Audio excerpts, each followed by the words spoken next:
ભર ઉનાળામાં ગુજરાતના વાતાવરણમાં અચાનક પલટો આવ્યો છે. સવારે માત્ર 2 કલાકમાં જ રાજ્યના 3 તાલુકામાં વરસાદ નોંધાયો છે.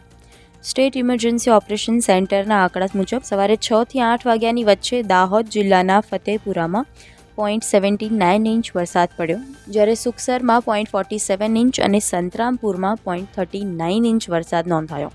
એટલે કે સવારના પોરમાં જ લગભગ 1 ઇંચ સુધીનો વરસાદ ખાબક્યો. આ સાથે મહેસાણા, અરવલ્લી અને દાહોદ જિલ્લાના અનેક વિસ્તારોમાં વાદળછાયા માહોલ સાથે પવન અને વીજળીના કડાકા ભડાકા પણ સંભળાયા. ખેરાલુ, સતલાસણા, મેઘરજ અને માલપુર સહિતના વિસ્તારોમાં પણ વાતાવરણ બદલાતા ખેડૂતોમાં ચિંતા પ્રસરી છે, કારણ કે આ કમોસમી વરસાદ એ પાકને ખૂબ જ નુકસાન પહોંચાડી શકે છે. લગ્નની સિઝન વચ્ચે પણ આ વરસાદ લોકો માટે ચિંતાનો વિષય બન્યો છે અને બીજી તરફ સુરેન્દ્રનગર અને કચ્છના કેટલાક વિસ્તારોમાં પણ વરસાદી ઝાપટા નોંધાયા છે. હવામાન વિભાગ મુજબ આગામી 7 દિવસમાં તાપમાનમાં મોટો ફેરફાર નહીં થાય, પરંતુ કેટલાક વિસ્તારોમાં તો ગરમી 40 ડિગ્રીથી ઉપર જ રહેશે.